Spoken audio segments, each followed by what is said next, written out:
नमस्कार दोस्तों, मैं हूं ऋषभ पाठक। आप देख रहे हैं द नेशन न्यूज। आइए नजर डालते हैं आज की कुछ खास खबरों पर। आगरा पहुंचे उत्तर प्रदेश के उप मुख्यमंत्री केशव प्रसाद मौर्य ने प्रेस वार्ता कर दावा किया कि 2024 में पूर्ण बहुमत की सरकार केंद्र में बनेगी। वहीं उन्होंने यूपी की 80 में से 80 सीट जीतने की बात कहते हुए इंडिया गठबंधन को ठगबंधन कहते हुए कहा कि उसके गठबंधन में इतनी गांठ पड़ गई है कि उनको खोलना मुश्किल हो रहा है। उप मुख्यमंत्री ने कहा कि इंडिया गठबंधन से भाजपा के ऊपर कोई फर्क नहीं पड़ेगा, उसकी तीसरी बार सरकार बनेगी। वहीं अब्दुल्ला आजम खान पर टिप्पणी भी करते हुए उन्होंने कहा, जो भी गलत करेगा उसकी सजा मिलेगी। उप मुख्यमंत्री के दावों में कितना सच है, ये तो आने वाले लोकसभा चुनाव में पता चलेगा। फिलहाल भाजपा लोकसभा चुनाव की तैयारी में सबसे आगे दिखाई दे रही है। इस दौरान कार्यकर्ताओं ने उप मुख्यमंत्री का स्वागत किया। का लक्ष्य लेकर के हम लोग काम कर रहे हैं। जनता का जैसा समर्थन हमको 2024 के लिए मिलता हुआ दिख रहा है, वह 2014 के लोकसभा चुनाव और 2019 के लोकसभा चुनाव की तुलना में ज्यादा दिखाई दे रहा है। इसलिए हम लोग 14 में जो 73 सांसद जीतने का आंकड़ा है उसको भी 24 में पार करेंगे और 80 की 80 लोकसभा सीटें जीतेंगे। विपक्ष मुद्दा विहीन है, नेता विहीन है, उनके गठबंधन की गांठ में इतनी गांठ पड़ी हुई है कि वो खोले नहीं खुल रही है। इसलिए विरोधियों के मन में एक डर है, क्योंकि वह परिवारवादी राजनीतिक दल हैं, भ्रष्टाचार के आरोपों से घिरे हुए हैं। तीसरी बार मोदी सरकार आने से उनके भ्रष्टाचार की जो जांच हुई है उस पर अब कार्रवाई का भी समय आ रहा है और जनता का समर्थन भी भ्रष्टाचार के खिलाफ लड़ाई में लगातार हमें मिला है। अभी 5 राज्यों के विधानसभा चुनाव में भी भारतीय जनता पार्टी जहां मध्य प्रदेश में अपनी शानदार वापसी करेगी, वहीं राजस्थान और छत्तीसगढ़ में हम लोग 2023 की इस विधानसभा चुनाव में फिर से सरकार बनाने जा रहे हैं। ये पूरा स्पष्ट दिखाई दे रहा है। तेलंगाना में भारतीय जनता पार्टी इतिहास का सबसे शानदार प्रदर्शन करेगी।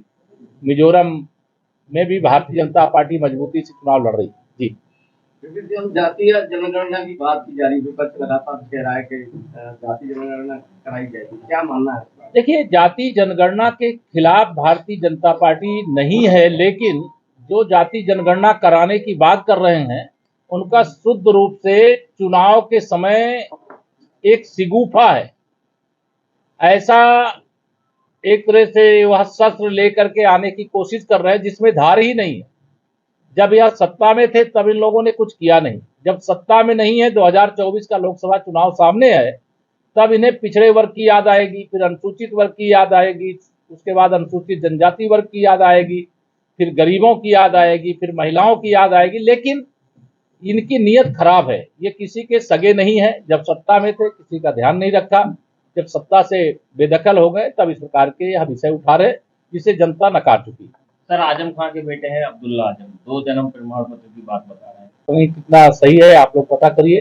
शायद उनका जो मुकदमा है माननीय न्यायालय के समक्ष वह नकार दिया गया है और शायद, मैं अभी अधिकृत नहीं बोल रहा हूं, आप देख करके, अभी वो क्योंकि मामला अदालत में है और अदालत ने ही जब उसको नकार दिया है तो हमको कुछ कहने की आवश्यकता नहीं। लेकिन यह ध्यान में रहे सबके कि जो गलत करेगा वो बचेगा नहीं, वो चाहे मोहम्मद आजम खां हो और या कोई और। सर, इंडिया के बारे में क्या कहना चाहेंगे?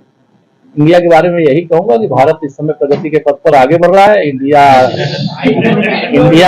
के नाम पे जो तथाकथित ठगबंधन है उसका आपस में ही, मैं अभी देख रहा था कल, सपा और कांग्रेस के बीच में दूरियां बढ़ना शुरू हो गई हैं। तो खैर, हमको सपा और कांग्रेस की दोस्ती और दुश्मनी से कोई फर्क नहीं पड़ता है।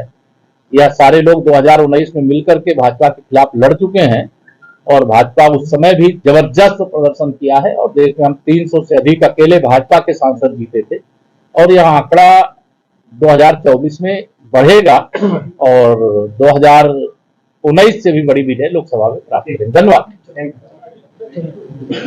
अभी पत्रकार मित्रों फ्री कर। देश और दुनिया की तमाम छोटी बड़ी खबरों को जानने के लिए जुड़े रहिए द नेशन न्यूज, हरदम आपके साथ।